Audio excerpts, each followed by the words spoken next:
bonjour tout le monde. Du coup, ravi de commencer. Donc, je vais pas vous dire la vérité sur le genre, hein. Moi, en 3 ans de transition, j'ai toujours pas trouvé.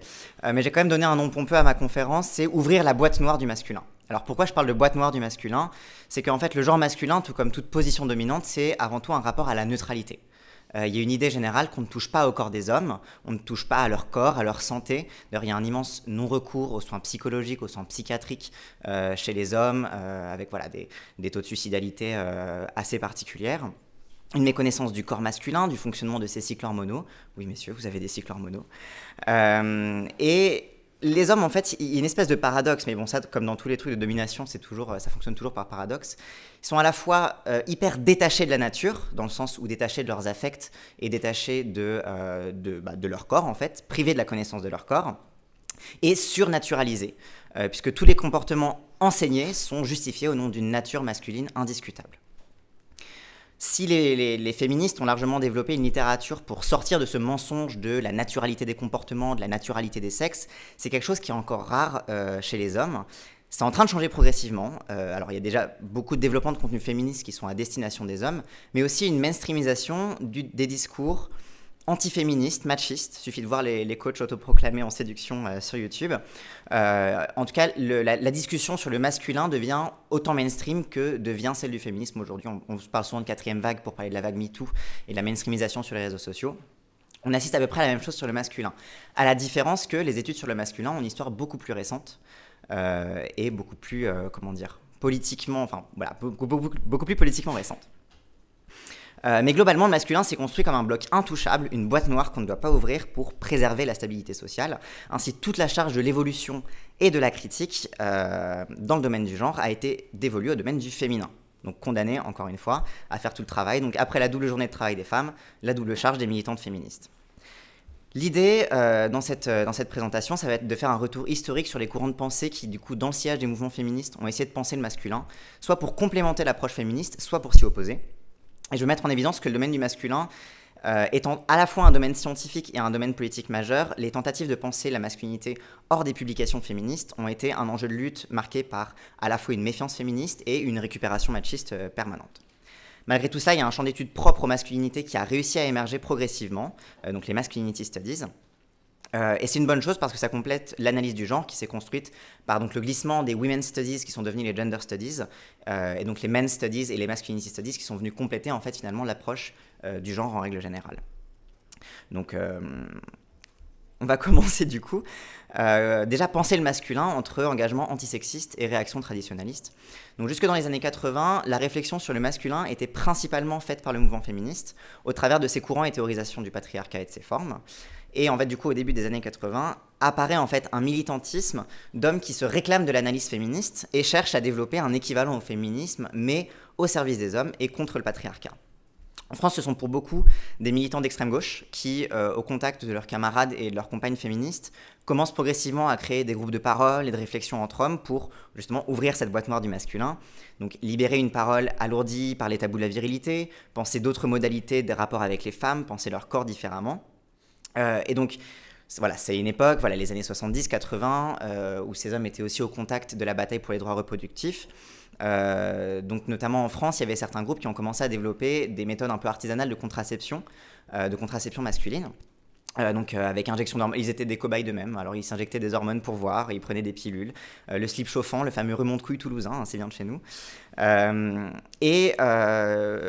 Cependant, du coup, l'arrivée du sida a mis un arrêt à ces recherches, qui de toutes les façons avaient très très peu de chances d'aboutir, puisque en réalité, pas grand monde voulait mettre de financement dans la recherche sur la contraception masculine. Encore une fois, on ne touche pas au corps des hommes. Il y avait aussi des réflexions sur la sexualité qui étaient influencées du coup aussi par le développement du mouvement gay et lesbien.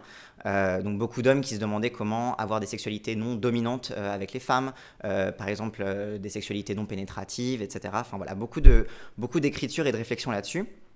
Et enfin sur l'espace domestique et la violence masculine, avec l'expérimentation à Lyon d'un centre d'accueil pour hommes violents et pas mal de travail de terrain sur le milieu carcéral. Donc ça a été un petit peu... voilà, ça c'est pour la France. On va pas se mentir, on est quand même un tout petit pays à l'échelle de l'étude du masculin. Et en fait, ce moment du début des années 80 a été assez bref. Et ça s'est dilué très très vite dans un travail de terrain qui était mené finalement par une poignée de chercheurs et travailleurs sociaux, mais qui ne s'est pas vraiment institutionnalisé dans la recherche universitaire. Pour la suite des années 80, c'est aux États-Unis que se joue la plus grande bataille politique autour de la place des hommes. Alors contrairement à la France qui a un mouvement des hommes donc assez marginal et ancré à gauche, le mouvement des hommes aux États-Unis est très divers idéologiquement et se structure vite autour de publications, de newsletters, d'organisation d'une conférence annuelle sur les hommes et la masculinité. Donc on a affaire déjà à un mouvement qui est beaucoup plus large, beaucoup plus institutionnalisé et beaucoup plus divers. Donc plusieurs courants agitent ce mouvement, qu'on peut diviser grosso modo, quand on regarde les différentes publications, les différentes organisations, entre les antiféministes et les pro-féministes. Alors fun fact, à l'époque, ils s'appelaient tous masculinistes, parce qu'il y avait l'idée de créer un équivalent féminisme pour les hommes, mais du coup, le féminisme pour les hommes, ça voulait dire quoi? Pour certains, c'était défendre l'honneur de nos mâles, et pour les autres, c'était compléter la bataille féministe. Mais du coup, je vais juste dire, il y avait les antiféministes d'un côté et les pro-féministes de l'autre.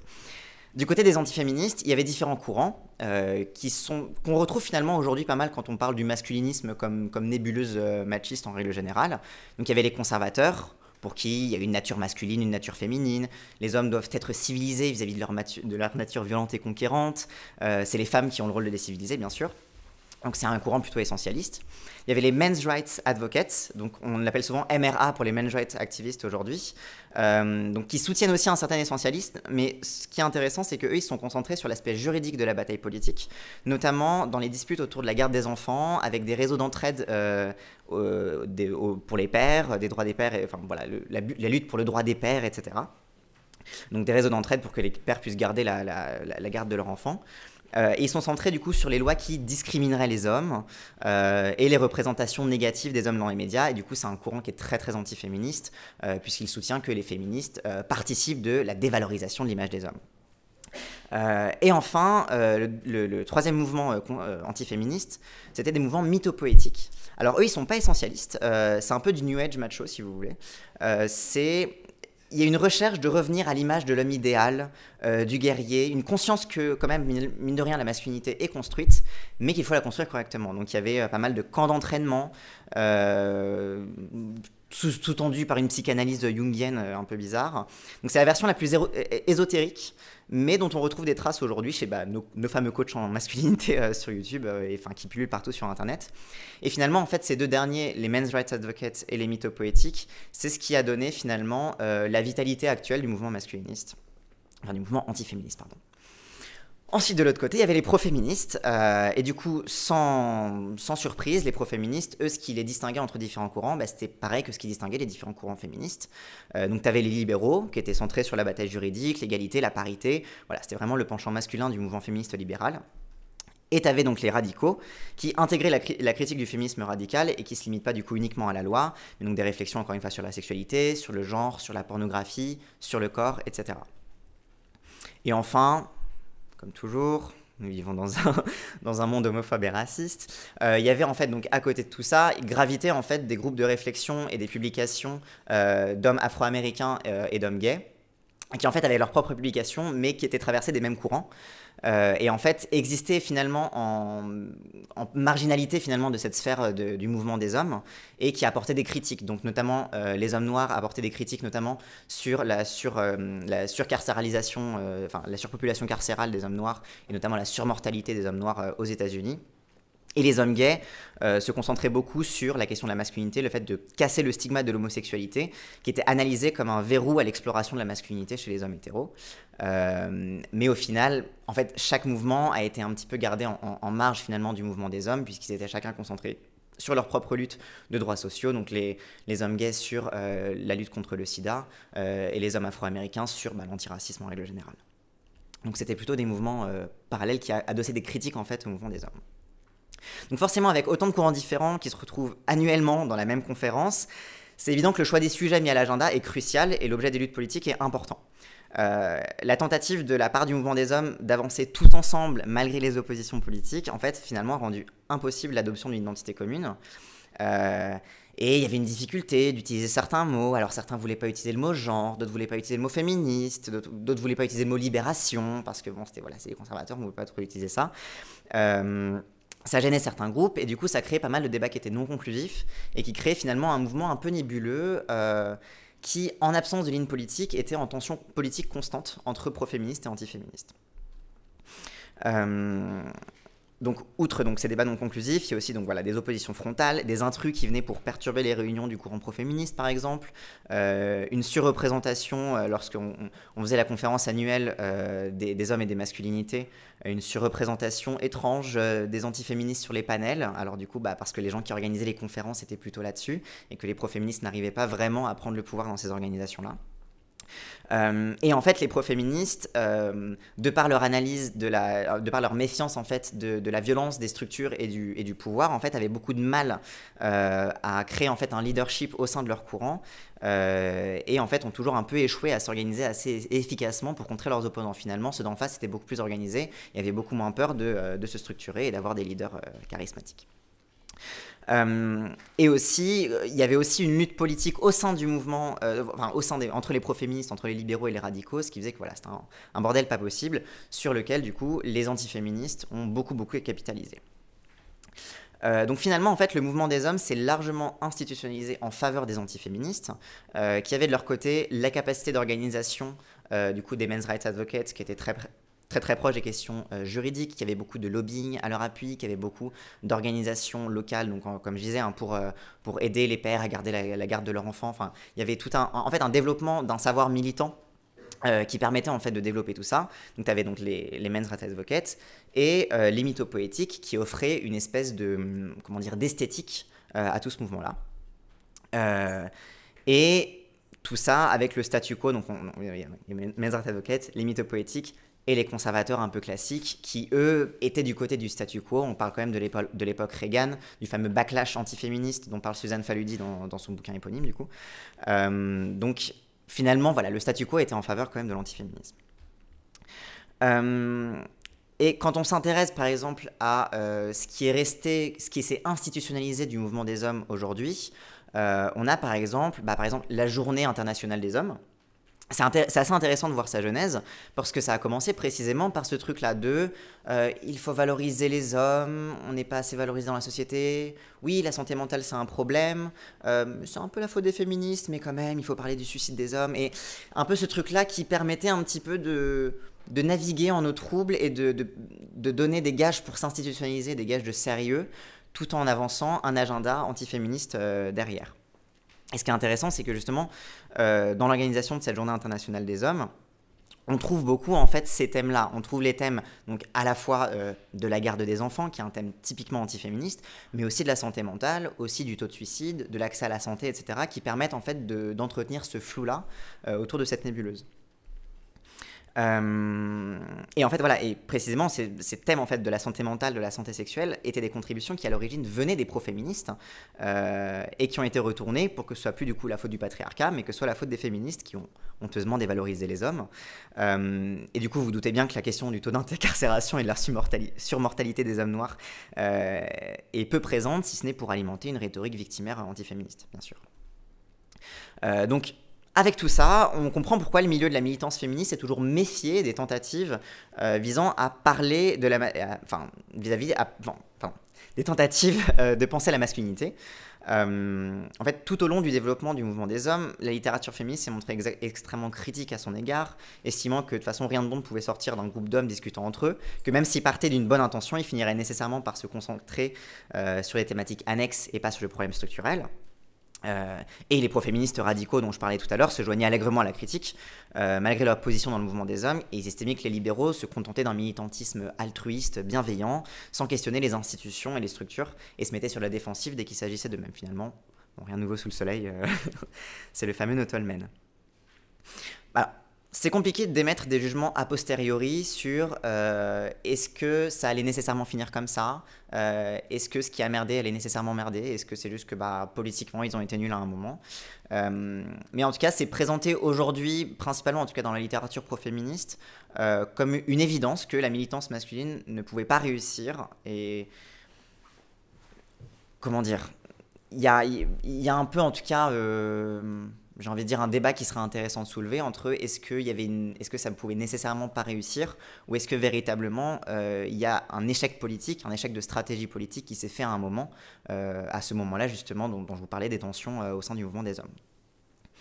Il est évident que les hommes peuvent moins ressentir l'urgence à lutter contre le patriarcat que les femmes, mais pourquoi cette incapacité à faire émerger des sujets propres aux masculins, par exemple? Pourquoi du coup ces sujets propres aux masculins sont restés ont été accaparés finalement par les men's rights activistes et le lobbying juridique antiféministe? Par exemple, la prise en charge des hommes violents, comme je vous en parlais sur l'expérimentation qui avait été faite à Lyon, alors le développement de programmes sur la santé mentale qui puissent faire concurrence au camp d'entraînement guerrier des mythopoétiques et au lobbying législatif des men's rights. Voilà, pourquoi en fait toutes ces strates-là, enfin toutes ces parties-là qui venaient de la critique pro-féministe ne se sont pas développées et finalement ont échoué en fait à se structurer. Bon, encore une fois, c'est difficile de juger a posteriori. Peut-être qu'ils trouvaient un confort à se subordonner à un mouvement féministe déjà institutionnalisé. Peut-être qu'ils souffraient trop de leur rapport individuel à la culpabilité masculine, ou peut-être qu'il manquait de concepts pour penser les masculinités. Bon, les deux premières hypothèses, c'était pour gratter, c'était ma vendetta de PD contre les profs hétéros. Mais la dernière hypothèse sur les concepts, c'est la suite de ce qui va nous intéresser. En fait, c'est l'institutionnalisation finalement, dans le monde de la recherche, des études sur la masculinité. Donc, comme je vous disais en préambule, historiquement, on a eu d'abord les Women's Studies qui se sont développés. En parallèle, il y a des Men's Studies qui ont commencé à émerger. D'ailleurs, portés souvent par les mêmes personnes qui étaient dans le mouvement militant, dans le mouvement militant des hommes. Donc dans les Men's Studies, donc voilà, c'est ce crossover avec le mouvement des hommes. Il y a un peu de tout, mais surtout des pro-féministes. En fait, ça dépend de la discipline un petit peu. Souvent en philosophie, c'était des antiféministes, en sociologie, c'était des pro-féministes, enfin, un peu de tout. Il y a une générale. En fait, les gender studies, en fait, le fait de passer de women's studies aux gender studies, ça a permis en fait finalement un élargissement, non pas forcément directement dans les études qui étaient menées, mais dans les missions qui étaient données par la discipline en fait. Et donc il y a eu un élargissement de parler des hommes, donc des men's studies, à parler des masculinités au pluriel. Donc il y a eu tout un débat sur est-ce qu'il faut garder men's studies, est-ce qu'il faut dire masculinities au pluriel, etc. Du coup, bon, c'est quoi du coup les masculinity studies? Il y a une genèse lointaine dans les années 50 en Norvège par deux sociologues qui sont intéressés à l'impact de l'absence paternelle dans les familles de marins sur la personnalité des enfants. Bon, c'est un exemple, on considère souvent ça comme l'un des premiers exemples de masculinity studies, mais globalement depuis ça il n'y a pas eu grand chose et c'était pas vraiment une institutionnalisation à ce moment-là. Et en fait, le champ des masculinity studies commence à s'institutionnaliser en fait avec l'impulsion du coup du mouvement des hommes et notamment le départ des pro-féministes qui a contribué du coup à son institutionnalisation fin 80 début 90. Alors ce sont des studies, donc il ne s'agit pas d'une discipline universitaire, c'est un champ pluridisciplinaire, mais principalement qui regroupe de la philosophie, de la psychologie et de la sociologie, en tout cas dans ses fondateurs, et qui a permis des accords de concepts qui permettaient en fait une prise en compte justement de ces fameux enjeux spécifiques qui manquaient peut-être à l'époque. Donc par exemple, il y a le concept de masculinité toxique qui a été trouvé du coup par des psychologues. Alors donc avant qu'on parle de masculinité toxique, pour parler de la violence masculine, on en parlait en fait pour parler du syndrome de stress post-traumatique des soldats qui revenaient de la guerre et qui, à cause du coup des normes de virilité, n'arrivaient pas à se soigner, n'arrivaient pas en fait à interagir avec un thérapeute. Donc ça fait partie un peu des premiers concepts qui viennent un peu servir du coup le soin et la thérapie des hommes. Et qui permet un peu de comprendre comment les injonctions patriarcales créent du pathologique, y compris chez les dominants. Donc qui permet de comprendre un petit peu ce paradoxe de pourquoi j'ai des privilèges alors que je suis triste. Mais globalement, c'est quoi ce paradoxe entre être dominant et à la fois subir sa propre domination? Ça a permis d'amener une réflexion plus approfondie sur cette binarité en fait dominant-dominé, en montrant que même au sein du groupe des dominants, il y a des logiques de hiérarchisation et des rapports de force. Ce qui nous amène au concept suivant qui finalement a été le concept qui a vraiment permis l'institutionnalisation et la démocratisation des masculinity studies, qui est celui de masculinité hégémonique. Je pense que Wissam en parlera mieux que moi tout à l'heure, je suis pas sûr. Je sais pas si tu vas en parler. Mais en gros, c'est l'idée selon laquelle la masculinité n'est pas un bloc monolithique, mais un ensemble de rapports de pouvoir. Donc ça a été théorisé par la chercheuse Raewyn Connell, qui, en tant que femme trans, sait intimement ce que c'est que de devenir un paria de la classe du masculin. Et ce concept montre en fait que le pouvoir masculin n'est pas toujours lié à la même norme de masculinité, c'est-à-dire que si on s'intéresse à ce qui fait le pouvoir, ce qui fait la domination chez les hommes, c'est pas par exemple le fait, je sais pas, d'avoir beaucoup d'argent, d'être dans l'idéal du businessman, etc. Parce que ça va changer en fonction des époques. Mais en fait, montrer au contraire comment ces reconfigurations de pouvoir suivent quand même les mêmes logiques, où tu as toujours une masculinité qui est hégémonique, donc c'est celle qui dicte les codes de la masculinité. Une masculinité subordonnée, des masculinités complices et enfin des masculinités marginales. Et en fait que toutes ces interactions créent en fait finalement une espèce de bloc hégémonique en perpétuelle reconfiguration.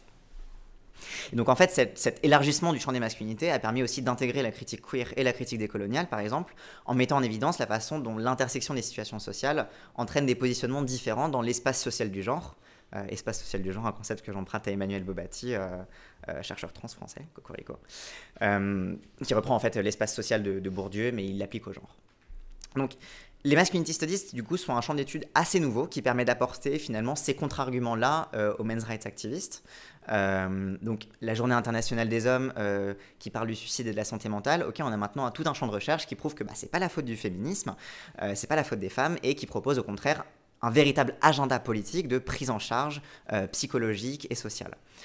Comme pour beaucoup de studies, en fait, l'idée des masculinity studies comme studies et non pas comme discipline, moi, c'était d'ailleurs mon sujet de recherche en mémoire, c'était sur les études sur la paix, donc les peace studies, et de montrer comment, en fait, finalement, le fait de cadrer un champ universitaire et non pas une discipline, ça permet de centrer sur un problème politique et de mieux arriver, on va dire, à le transformer en politique publique derrière. Donc en fait, le fait que ça devienne des studies, ça permet aussi une mise à l'agenda plus efficace des problèmes propres aux masculins. Donc aujourd'hui, voilà, ça va être ma conclusion. Aujourd'hui, après toute cette histoire,